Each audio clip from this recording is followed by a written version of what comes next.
One of the reasons why I do these videos is I have a lot of people comment and tell me how I'm wrong, which is good. I'm learning. We're all learning all the time. So one thing I've learned is that I keep saying that these dendrobium need a hard winter rest, meaning no fertilizer, no water. If you read the books or watch the videos, it all says the same thing.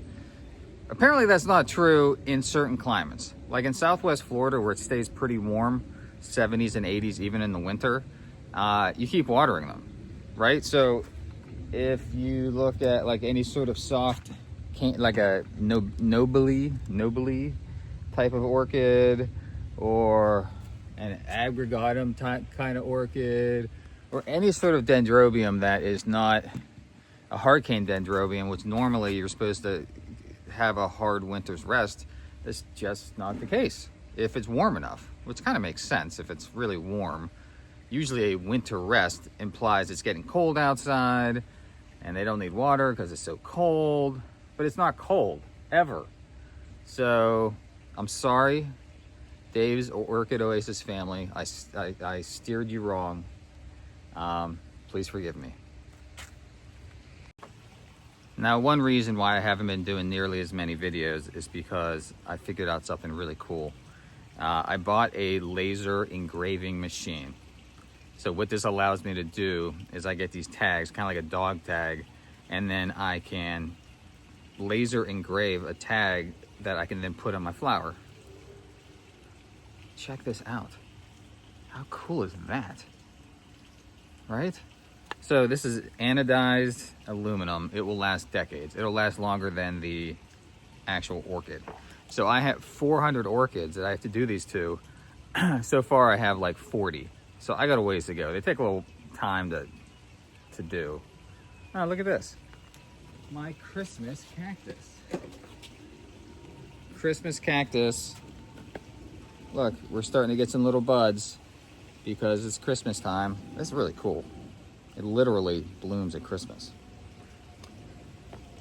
Merry Christmas, everyone. Merry Christmas. I wanted to give you an update on the hurricane dendrobium that I mounted. This is the first time I've tried this. What is happening is I'm getting a lot of stress damage, which I kind of expected. These things are they're prima donnas. They're very picky. So I don't know what's going to happen yet. The flowers don't seem like they're lasting as long, and there's a lot of leaves falling off. So we'll find out. Now this guy here, if you can see, it's established, right? It's been stuck to this thing for a year or so, and it's pretty happy. Flowers happy, leaves are happy. So I think you can do it. It's just going to be a little while. And by the way, this sucker, when it blooms, oh my goodness, it is spectacular. I will be sure to give you an update. I haven't had one of these in a while. I had one, but it died. This is a semi-Tarite, T-A-R-E-T-E type of orchid. It is like thin, weird, skinny looking leaves.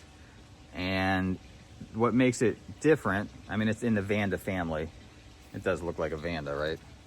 What makes it different is it can handle a ton of sun, meaning you can really just put it out in the sun, full sun. I mean, let's be reasonable here. Like maybe south facing, just blindingly hot sun all day might be a little too much, but it can take full sun, which is very unique for orchids. So say hello to Mr. Tarite. Well, I learned another hard lesson. Orchid growing is all about killing orchids and learning lessons. So what is going on there? This is a bulbophyllum. I'm just kind of getting into these. I just started to try to grow them, and they're a little more cold sensitive than I realized. So it got maybe 45, 47, something like that. And cold damage, cold damage, cold damage. So going forward, really, if it goes below 60, I am going to take these in. I probably have about 5 or 6 bulbophyllum at this point. So speaking of which, if we want to come over here and look at my clothes rack, whatever you call this thing. So all of the stuff on this rack is very, very cold sensitive. You got your, what are these things? Grammatophyllum. You got the certain species of Vanda that are very sensitive. You, Penny, no, I have a bad dog over there. So I'm gonna put my Bobophyllum on there. And so anytime it gets even remotely cold, I can wheel it like underneath my lanai where it's warmer, and I can wheel it back out the next day.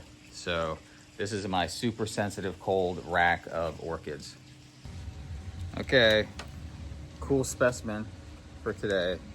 Very happy Cattleya. I lost the tag. If anyone watching this knows what this thing is, let me know. It has, I think the only identifying marker is this little red lippy thing. Other than that, it's just a yellow flower.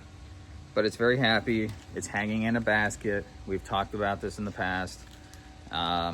These things love baskets. A lot of airflow. Dries quickly, which is what these things, what happens in nature. You can see how it's wrapping around the wood just like it would on a tree in nature. And also notice that the medium is just rock, lava rock. There's no bark, there's nothing, it's just lava rock. So remember, orchids do not need soil, they do not get any nutrients from the medium. It's just something for the roots to hang on to. And they really like the lava rock because it's like kind of porous and it's easy to hang on to. It's like gritty on the outside. So it's probably my favorite thing to put in. And it's also kind of pretty looking. But these orchids just thrive in it. Oh, and I learned another thing. I was hanging out with Raphael at Plantio in Sarasota. And I was saying, Raphael, my Cattleya, I'm just not getting that many Cattleya. I have like, without exaggeration, probably 100 Cattleya.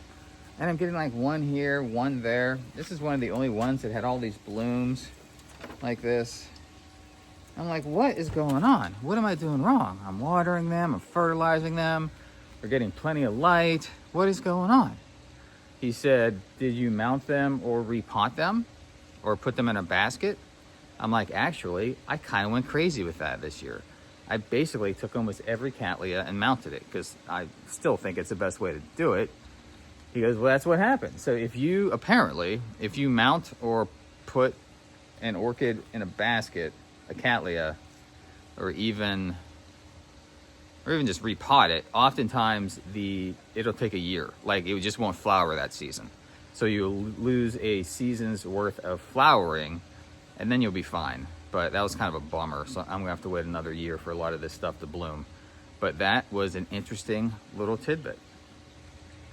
I see questions all the time about people's hard cane dendrobium. Is that what this is? Yeah. And they say my leaves are like getting yellow, right? There are lots of them. You got these yellow leaves. And I see all of them. Well, if it's the bottom leaves, very normal. These things shed leaves. They're semi-deciduous. So don't worry about it. They turn yellow and they fall off. It's a plant. Like they just do that. Like you can see. Now look, this is not a bottom one. This is a top one. This is not good. This probably took some sort of cold damage. That's not good. But if it's the bottom leaf, then it's fine. It's just normal shedding. I mean, you have to remember these hard cane dendrobium come from very hot climates that are always hot, like the equator.